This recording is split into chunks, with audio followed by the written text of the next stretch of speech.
Service, exceptional service. நீங்கள் ஒரு order டேக்கராகவோ வெயிட்டராகவோ இருக்கிறீங்கன்னா கண்டிப்பாக நீங்கள் தெரிஞ்சுக்க வேண்டிய ஒரு முக்கியமான விஷயம்.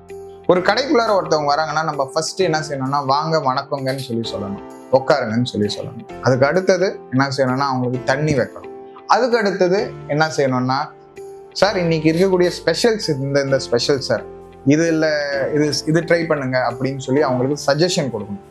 என்னைக்குமே நீங்க உட்காந்த உடனே என்ன சாப்பிட்றீங்கன்னு எப்போதுமே கேட்கக்கூடாது. இதெல்லாம் இருக்குதுங்க, நீங்க உங்களுக்கு என்ன விருப்பம் இருக்குன்னு சொல்லி கேட்கணும். முக்கியமா இப்போ ஃபார் எக்ஸாம்பிள் சப்பாத்தி ஆயிடுச்சுன்னா சார் ஃபுல்கா இருக்குன்னு சொல்லலாம். ஏன்னா ஃபுல்காவும் சப்பாத்தியும் கிட்டத்தட்ட ஒரே ஐட்டம் தான். ஒருவேளை காலையில பிரேக்ஃபாஸ்ட்ல பரோட்டா கேட்டாங்கன்னா ஆடு பரோட்டா இருக்குன்னு சொல்லலாம். இல்லை சாம்பார் சாதம் கேட்டாங்கன்னா எங்களால் தால் ரைஸ் தர முடியும்னு சொல்லலாம். இது மாதிரி ஆல்டர்னேட்ஸ் எப்போதுமே நம்ம கிட்ட இருந்துகிட்டே தான் இருக்கும்.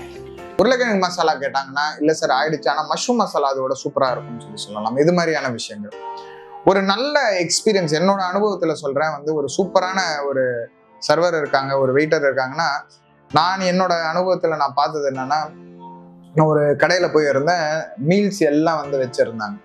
இப்போ அவங்க சொன்னாங்க சார் இது சாப்பிடுங்க சார், இது இன்னைக்கு செஞ்ச ஸ்பெஷல் பச்சடி சார், இது இன்னைக்கு செஞ்ச ஒரு ஸ்பெஷல் பருப்பு பொடி சார், இதுவும் நெய்யும் ஊற்றி சாப்பிடணும் சார், இதை இப்படி சாப்பிடுங்க சார், வேற ஏதாவது வேணுமா சார் அப்படின்னு சொல்லி உபசரிப்பு. அந்த உபசரிப்பு நல்லா இருக்கும்போது அங்க இருக்கக்கூடிய கஸ்டமர்ஸ் திரும்ப திரும்ப வருவாங்க.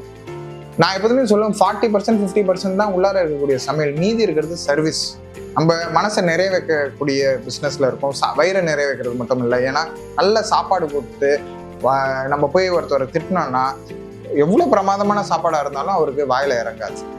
அதுவே சுமாரான சாப்பாடை கொடுத்து நம்ம அவரை நல்ல விருந்தோம்பல் பண்ணி அவரை கவனிச்சோம்னா அது கூட அமிர்த மாதிரி இருக்கும். அப்போ நீங்கள் பண்ணக்கூடிய ஒரு வேலைன்றது ரொம்ப முக்கியமான வேலை. ஸோ அந்த வேலையை திறனா செய்யறதுக்கு நம்ம என்ன செய்யணும்னா விருந்தோம்பல் பண்ணணும். சார் இது சாப்பிடுங்க சார், இது ட்ரை பண்ணி பாருங்க சார் அப்படின்னு சொல்லி செய்யணும். அதே போல் நல்ல எக்ஸ்பீரியன்ஸ் கொடுத்துட்டு அந்த கஸ்டமர் கிட்ட சார் ஒரு ரிவ்யூ, கூகுள் ரிவ்யூ நீங்கள் பார்த்தீங்கன்னா அங்கங்கே அந்த ரிவ்யூ பண்ணுறதுக்கான கார்டு ஸ்டாண்ட்லாம் வச்சிருக்கோம். நல்ல ரிவ்யூ, அவங்கள ஃபோர்ஸ் பண்ணக்கூடாது, நல்ல ரிவ்யூ போடுங்க, உங்களோட எக்ஸ்பீரியன்ஸ் பகிர்ந்துன்னு சொல்லும் போது இன்னும் நிறைய பேர் வருவாங்க.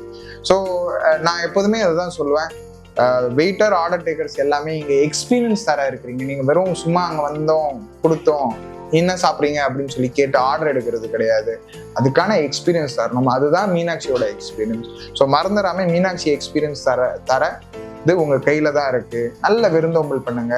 இதனால மீனாட்சியும் வளரும், நீங்களும் வளருவீங்க. நன்றி, வணக்கம்.